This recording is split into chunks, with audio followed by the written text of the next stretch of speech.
Greetings, Star Wars toy fans. This is Jim, and thank you again for taking the time to stop by my YouTube channel.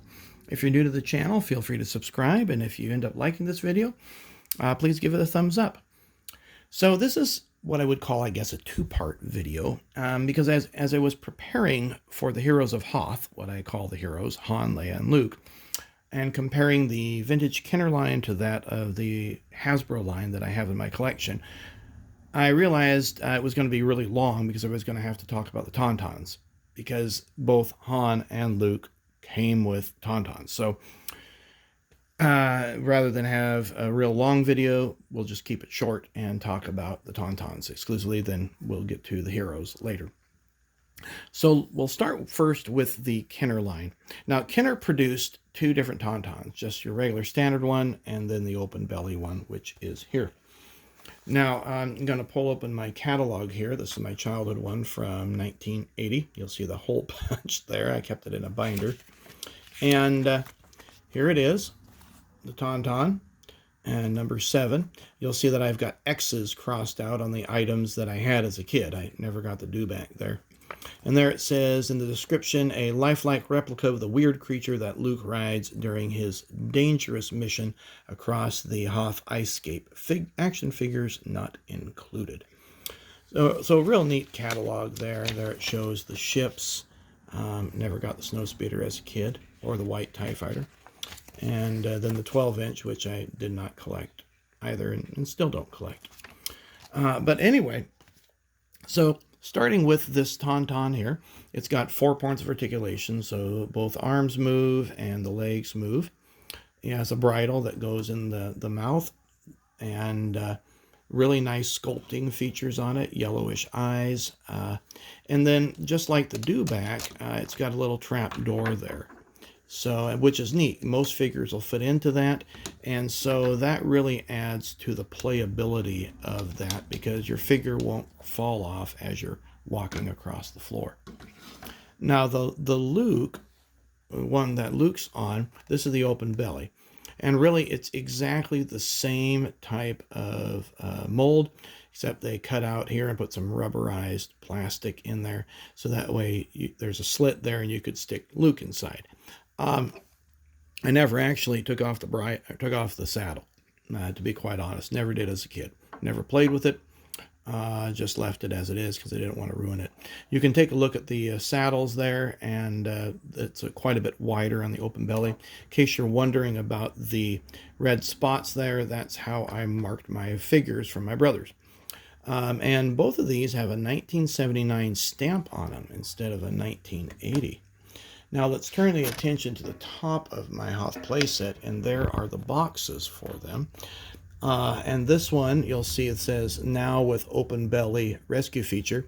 That box is quite a bit smaller than the original Tauntaun box. So here, we'll back at the figures here so you can see that. I would guess that my parents probably got this at Jafco some Christmas. It's a price tag of $7.47. And it's in fairly decent shape, I would guess. These were stored out in a barn. There's where the proof of purchase seal was, because I would cut them out in order to get the freebies. So I know it ruins the value, but it does make my set complete, and it is original with the toy. This was purchased at Kmart, $8 and something, I guess. This one's a little more beat up, but again, you can see kind of what it was like at the time, and this proof of purchase seal is cut out there as well. What's unique about the open belly one is that it came with instructions, and so there we see the instructions. Again, this was from my childhood. This isn't one that I purchased as an adult. So number 1, remove saddle, insert action figure feet first, reinstall saddle and trapdoor in action. Back allows most action figures to ride. So really quite neat. The original Tauntaun did not come with that. And in case you're thinking, geez, he's got the boxes and the instructions to kid, what was he, just kind of compulsive obsessive? Well, not initially. I didn't keep my X-Wing or Land Speeder box, and when Mom realized these were going to become collector's items, she had my brothers and I keep all of her stuff. And so keeping it in a barn probably wasn't the wisest thing, but we didn't have space in the house. But at least it saved it, and it makes my set complete.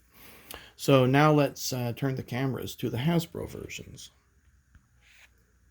So with the Hasbro Tauntauns, these came out with the Power of the Force 2 series. So Luke came out in 1997 and Han came out in 1998.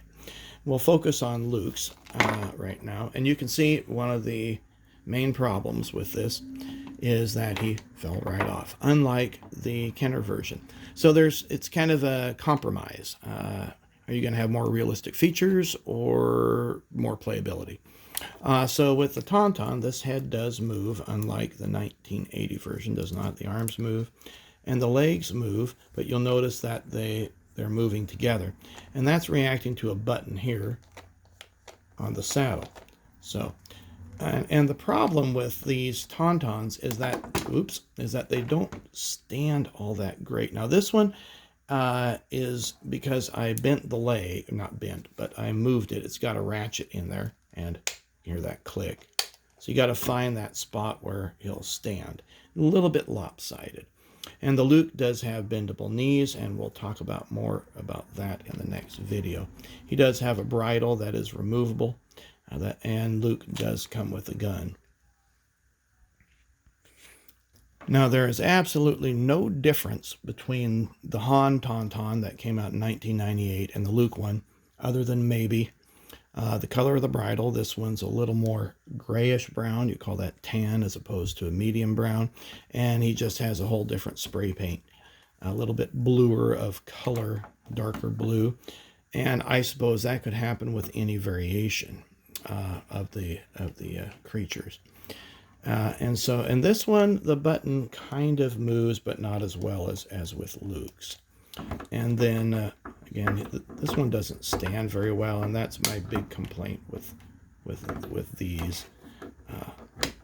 There we go. And then we'll pan the camera up here, and there's the boxes for both Han and Luke.